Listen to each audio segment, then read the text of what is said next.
I recorded a video like this last night and posted it, but I decided to delete it for a lot of reasons. One being is that the quality of the video was just bad. I was half asleep when I recorded it, um, and I wasn't too happy with it. So here we are. We're going to re-record it, and we're talking about Yellowstone episode. I think it's 9 of season 5. Um, And that's confused a lot of people because it's been a year and a half since episode 8, almost over a year and a half. Over a year and a half. And it shows. It shows because the writing the writing of this show. Like, you have stuff that goes on in this show. And my friend AC, I brung it up to him. I got me and Hollywood Edwards, we loved Sons of Anarchy. And AC gave us so much crap about how we were saddened over Opie's death in that show. Every time we bring up Sons of Anarchy, Opie, yeah. And I'm just like, yeah, yeah. But yet you like this piece of garbage. And then he tells me, well, every show has plot holes. Every show has bad, right? Not as bad as this, dude. I'm sorry. Not as bad as this. We have character shit that goes on that's never seen or heard from again. Jamie Jamie's former lover returns with his son last season or at the beginning of this season, and all of a sudden, poof, they're gone, and this woman named Sarah pops back up with him, and we have no idea what happened to Jamie's kid or his ex. They're gone again with no explanation. If somebody finds me an explanation, I want video proof. Don't just say, oh, well, he said this and she's. No, give me video proof of when he said it. And I will apologize because it never got said. And there's more plot holes here in this episode of Yellowstone, The Return. I mean, let's start off with something simple. Let's start off with something simple. The guy, the kid who plays Tate, Casey and Monica's son. We're supposed to believe that this kid has now gone through full blown puberty and has shot up a good 2 feet in a matter of months. Not even months, weeks. I get it. They don't want to recast the guy because then people would bitch and complain about recasting, but still, come on. Um, so they start the show with the death of John Dutton. They had to go ahead and get the elephant out of the room, and I agree with that. They should have done that right off the bat, but it's how they've done it. They've turned this into a who done it or to a how they've done it, and they did it brilliantly. I'll give them credit here. They patched it up and they gave themselves an out with the last half of the season by him going basically Jamie talking with his lover Sarah about how they can eliminate John Dutton, how they can hire a private military company to go ahead and get that done, and that gave them an out, and it was smart of them to do it. However, how they did this assassination, we're going to make it look like suicide. And even Sarah, when she goes to meet with this private military company, goes, no one's going to believe that he's committed suicide. Oh, it's okay. This is the best way to do things. No, no, she was right. Nobody is going to believe it. But guess what? Everybody but freaking Beth believes it. What the hell? No, his character would never do this. His character would never, ever do this. He was at the last half of the season, before they took this 2-year long break, John Dutton's character was happy. He didn't want to be governor. He didn't want to play into the politics. He wanted to work his ranch. He was happy. Also, the police are stupid in this show. They don't suspect foul play. Oh, the power just happens to go out right before the man dies. It just happened that they don't have any security camera footage. I mean, come on. This is plot armor at its best, because we got to show Beth to be the smart one. We got to show that Beth has the brains of the operation. We got to show her as a badass female with a brain. So nobody can believe that this is a assassination except for Beth. Beth is the only one. Even Casey. No, we can't, until he makes that phone call to the state police. And oh, because Beth has to be the brains, put it on speakerphone. Like, he wouldn't have the wherewithal to do that himself. They write Jamie, or Casey, they write him out to be the just seeing wolves again, and they make him out to be a moron. They've totally trashed his character. He went from being a cool, badass character to, wait, we need somebody to be the incompetent oaf of the family. So we're going to make that to be Casey. Because Rip has to be the badass. More on that in a minute. And then we get to the biggest plot hole, in my opinion, of this whole thing. And this is where the writing really shows its cracks. Piper Perabau's character, the radical hippie who went to jail for the protesting and all that, who Beth got thrown in jail, by the way. Where is she? Wasn't she John Dutton's lover? Why was she not with him when he was assassinated? No, we don't even acknowledge her. We don't even. She's off with Jamie's ex and Jamie's son having cocktails together. We'll never see or hear from her again. I guarantee you. If this woman shows back up, it's going to be at John Dutton's funeral, because we got to have a funeral scene. We got to have a funeral scene down the road. And then so there's the plot holes with this whole death thing. Everybody on the internet was like, this is the way you kill him off. Make it look like a suicide. And now we come to the 6 weeks earlier flashback thing, which they flash back to 6 weeks earlier with them arriving to the 4-6s. Why are they calling Taylor Sheridan's character, who's nothing but an equestrian guy? I guess, I don't know what you call somebody who shows horses for a living.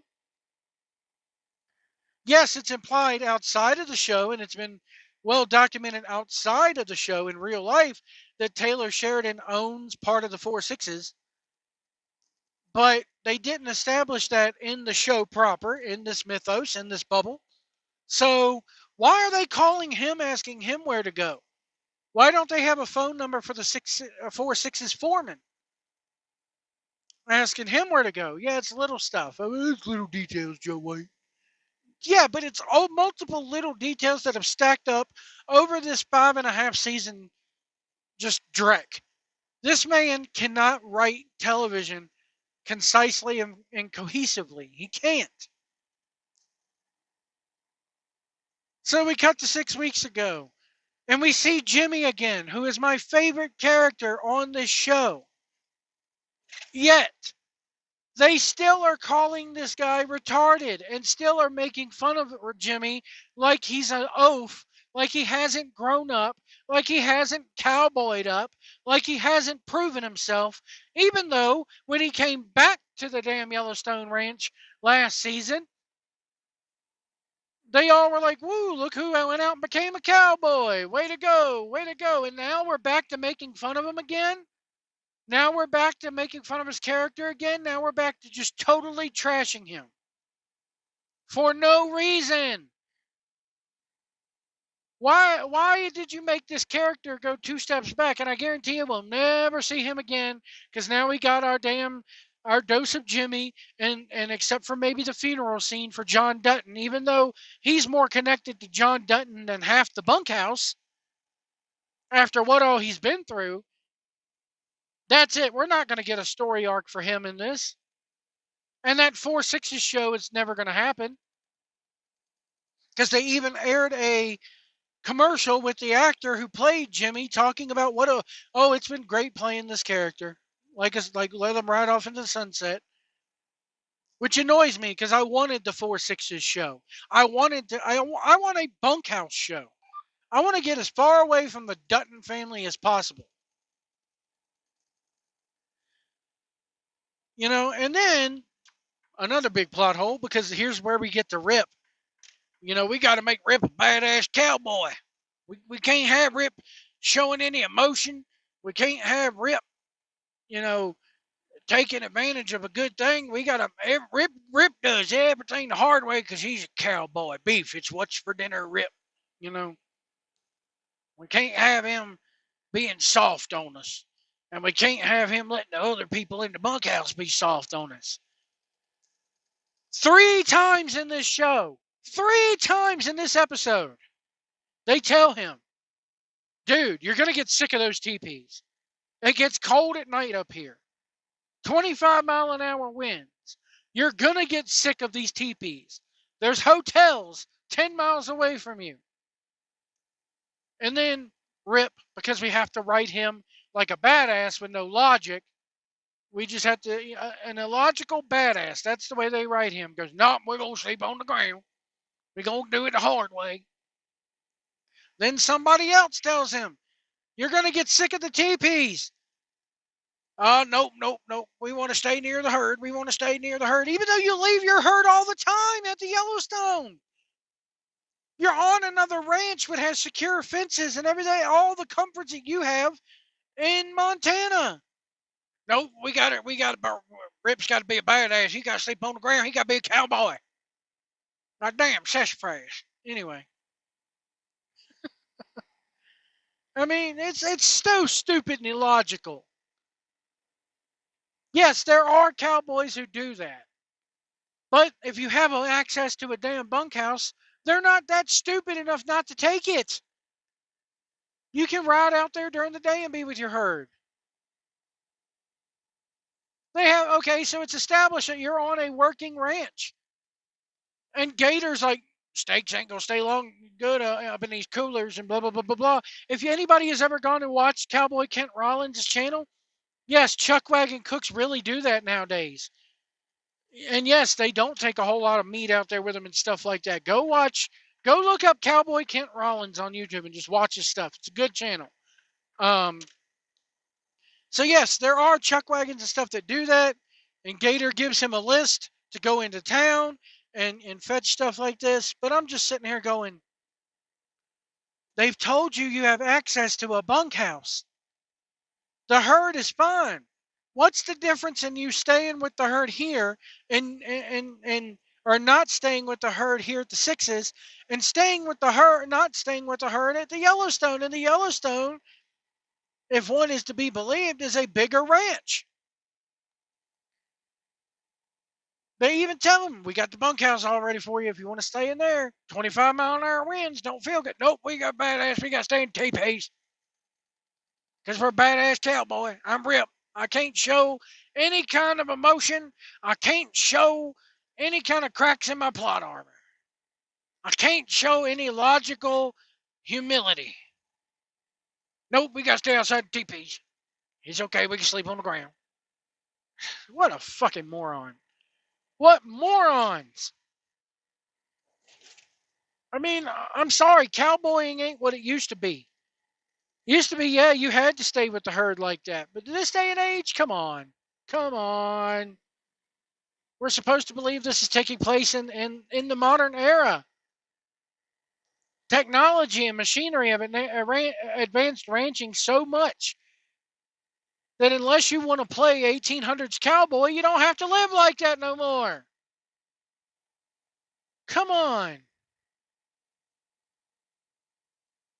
And then we get to the whole state police conversation.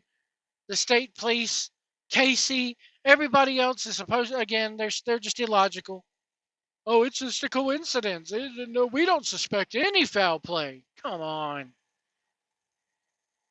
This whole show This whole episode of this show was designed to further the plot armor of these characters and to further establish this universe as where characters can just disappear without rhyme or reason. Shit just happens without any rhyme, reason, or explanation. Anyway, let me know what you guys think about this whole episode in the comments below. Because all this was the two good things everybody's crooning about is the Beth and Rip relationship. Beth and Rip, Beth and Rip. Oh, it looked so good when Rip rode off like a lightning bolt once he got that phone call.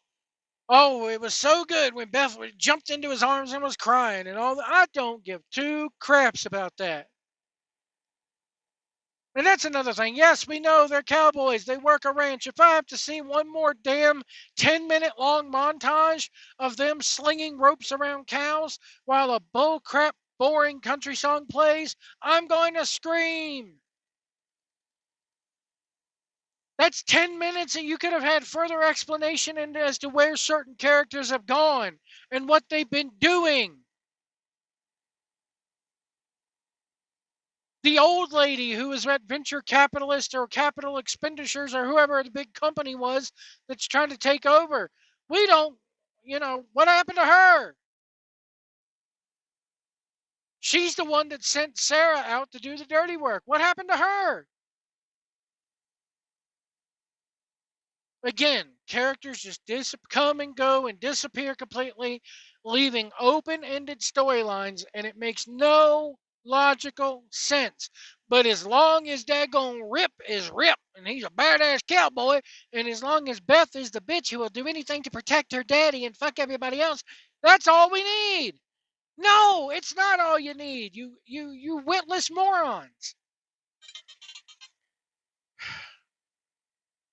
And it's like I got to see it through now. I got to figure out how much they're how long is the turd in the punch bowl? I got to find that out. Anyway, folks, let me know what you thought about this in the comments below and all these plot holes and building up illogical plot armor around characters for no reason. Rip got to be Rip. He got to be a badass cowboy sleep on the ground. Even though they've offered him a hotel, they've offered him a bunkhouse and blah, blah, blah, blah. Nope. Rip got to be Rip. Makes no sense. And I'll go ahead and say it. Up until now, Rip has just been a yes man and has been John Dutton's bitch. Well, now that John's gone, I want to see this man completely unhinged. That's how it should be. His father figure's been taken away from him. I want to see him go off the deep end and become unhinged. But I doubt we get that. Anyway, folks, we'll see you down the road. God, not only do I got to find out how long the turd is in the punch bowl, but now we got to find out what color it is too.